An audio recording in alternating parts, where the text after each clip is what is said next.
What's up guys, and welcome back to another episode of Pokemon Switch. Now last episode I told you guys the topic for today, and that is Refresh, or Pokemon Me, or Pokemon Refresh, or whatever you want, basically what's going on. So what will happen to Pokemon Refresh in Pokemon Switch, because there are reasons to think that it might change, might get removed, might get changed up somehow, and that's what we'll look at and we'll go through.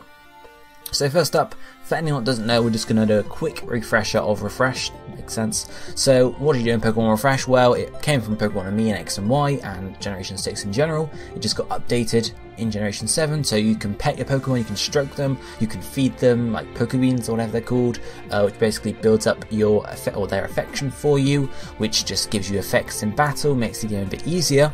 And also the secondary effect is you can use it to evolve Eevee into Sylveon.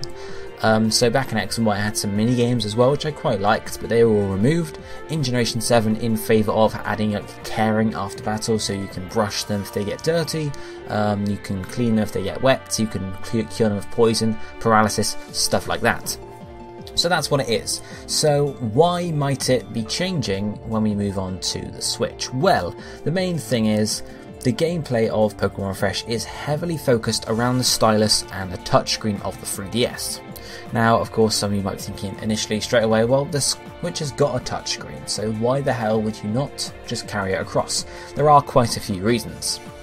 The first of these is that it's actually quite hard to use the touchscreen if you're playing in handheld, because of course your two hands are holding the two sides of the console on the Joy-Cons and the screen's in the middle, which means if you want to, touch something on the screen, you have to take, say, your right hand off of the Joy-Con, hold the Switch just in your left hand, which you can do, it's just a bit off balanced, and then use your fingers to touch the screen.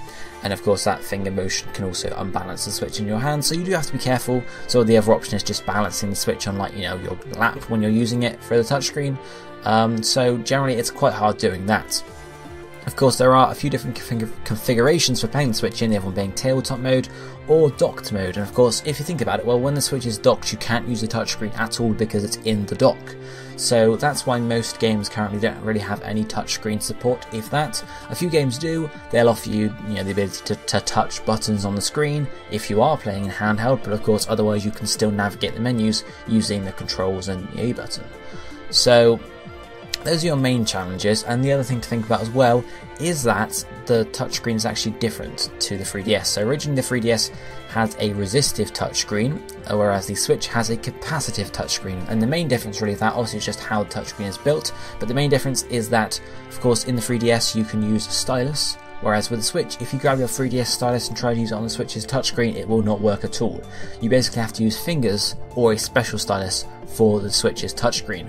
So unless you want to go out and buy a special stylus just for that and carry it around, which of course doesn't have, there's no option in the Switch to put a stylus in there, you're using your fingers basically. And if you think about it, if you're going to start using it, especially for doing stuff in Pokemon Refresh, like stroking a Pokemon, dragging a Pokebean across to feed it to it, that's going to start smudging and spraying the screen pretty quickly. Even if you've got clean fingertips, that's the one, you're still going to end up smudging and spraying the screen, which is why I tend not to use the touchscreen on my Switch as little as possible. So really, it's not the best, and it might even be difficult to carry out some of the actions. So think about how you use your stylus for Pokemon Refresh. Basically, when you're rubbing or when you're stroking your Pokemon, you're basically moving it back and forth very quickly because there is a sweet spot in Pokemon Refresh. Even if you're just doing normal stroking motions, yes, okay, that works fine with a stylus. Imagine if that's your finger though, being constantly drawn back and forth across the surface over and over and over again. Okay, you might not do it for that long at once, but it might still be difficult, annoying, irritating, just to have to push your finger back and forth. So what does it actually mean? How are they even going to get around this problem? Well, for one, it could be removed. They could remove it, and honestly, I don't think, back when Generation 7 was coming out, I didn't expect Pokemon Me to carry over. I figured it'd just be a new feature just for Generation 7, Generation 6 rather, and then they'd get something out for Generation 7. However, they did decide to bring it across and update it. However, unless they're going to bring it across and update it again, I don't see them doing that. They could add some more stuff to it. You could add playing, like throwing a bone or something, I don't know, in Pokemon Refresh. But they need to add something new because that's Game Freak's mantra.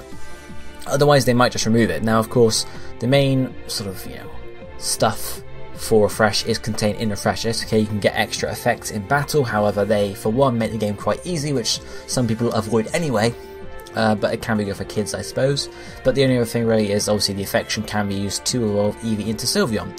Now, it would be the first time that mechanics that are sort of involved with evolution have been removed. We had, of course, contests back in Generation 3 and 4, where you had to get full beauty on your Feedmaster to evolve into a Milotic, whichever one you say. However, that was removed, so now you evolve your Feedmaster using a Prism scale. But it doesn't really seem right for a similar thing to happen with Sylveon, because evolutions generally, as we looked at in the last video, have a unique way of evolving, either of stones, or not really unique, but unique to that generation. So stones for Generation 1, Day-Night Cycle and Friendship for Generation 2, for Generation 4 it was location-based evolution, and of course Generation 6 then we had Pokemon Me or Affection. So it doesn't seem right for them to just introduce a new item for you to evolve your Eevee to Sylveon, because then that just makes Sylveon an item-based evolution, and evolutions tend to be something more special, but they could easily do it, it's possible. The other option, as opposed to just removing Pokémon Refresh completely, is to adapt it to work on the Switch. So of course, as we talked about, a touchscreen is probably not a very good option, but others could be possible to be adapted. So the first one is just simple controls. So you enter into Pokémon Refresh and there are hold A to clean, so you have to press the A button or hold the A button, and then a hand appears on the screen and strokes your Pokemon for you. Same thing for feeding and stuff like that. Possible, but it would be very boring. Especially thinking about what you had in the 3DS, where you physically were like stroking the Pokemon or curing the Pokemon or cleaning it yourself. You just press the button, doesn't really give the same effect, does it? Especially for kids. So it's probably not going to be used that way, but if they really want to maintain the feature, they could just keep it in there and just have it be simple presses and sort of be automatic rather than having to do it manually, which was a downside to Refresh, but it balances out and makes sense in the context of the mechanic. The other option is to adapt it to the Switch itself, and that is to make use of the Joy-Cons and the limited motion control built into the console. So of course many games have taken the Joy-Cons and used them to some extent. So of course you've got Zelda, which used the Joy-Cons and just the motion control in general for some puzzles. They weren't the best puzzles, but they still used them. Of course Odyssey uses the Joy-Cons a lot. You can play completely with detached Joy-Cons and move the Joy-Cons back and forth to throw Cappy, and obviously get some extra sort of boost stuff in capture mode and all that sort of thing. So games are taking advantage of the Joy-Cons, so this could be one of them. And it would make sense because, as we've seen, Pokemon usually adapt to the features of the console. So when you switched onto the DS originally, of course Diamond and Pearl had you give the Pokétch, which made you the bottom screen, for example. So the Joy-Cons could be used in the fact that, okay, when you open up Pokemon Refresh, you have to move the Joy-Con back and forth to stroke the Pokemon, or maybe you just shake the Joy-Con. Again, you want it to be similar to the motion on screen because that's what Refresh was like in the first place. So maybe you just shake it, or maybe you can move it back and forth. I don't know how advanced the motion control is for the Joy-Cons, so if they can get like, particular moving it back and forth and seeing those movements, they could do that. However, it might just be a shake. Again, it's going to be playable on all the different configurations the Switch has, so that's docked, portable, using a Pro Controller when it's docked, detached Joy-Cons, all those sort of things. And of course, if the Joy-Cons aren't used for these sort of mechanics, generally you just have to shake. So if you're using it portable with the Joy-Cons on the side of the console, you just have to shake the console, or if you've got a Pro Controller, you shake the Pro Controller. So of course, that breaks the immersion a bit if it's like, smooth the Joy-Con over to pet your Pikachu, and it's like shake Pro Controller back and forth. It doesn't really feel as nice as the original Pokemon Refresh with the touchscreen, but it would make sense in terms of the context of a Switch game, taking advantage of the Joy-Cons. People have obviously talked about having the Joy-Cons being used to throw a Pokemon in battle. We'll definitely talk about that in the future. So this sort of thing would make sense in the context of a Pokemon game.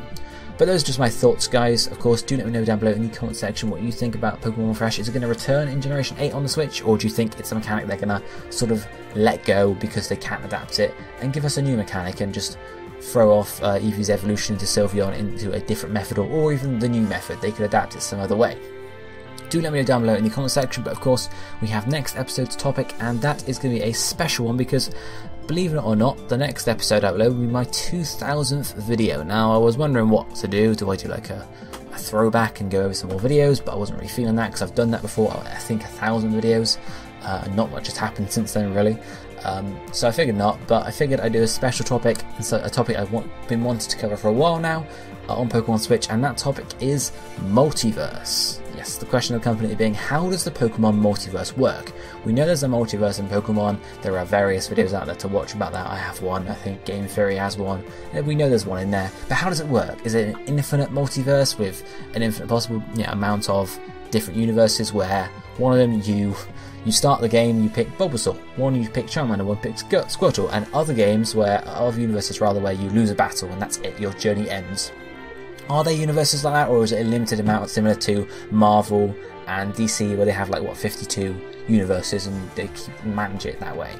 So that's what we're talking about, and also considering some things like, how does Necrozma work? It seems to be able to cross between universes, so how many Necrozma are there? And also, how do Ultra Wormholes interact with the different multiverses? And are they the way you travel between multiverses, or is there another way as well? Do let me know any ideas you have about that too. Is there any sort of lore and canon you've figured out for the multiverse? Do let me know down below in the comment section about that too. And I'll be seeing you next time for that, so hopefully you guys enjoyed the video. I'll be seeing you next time. Thank you for watching. Goodbye, my friends.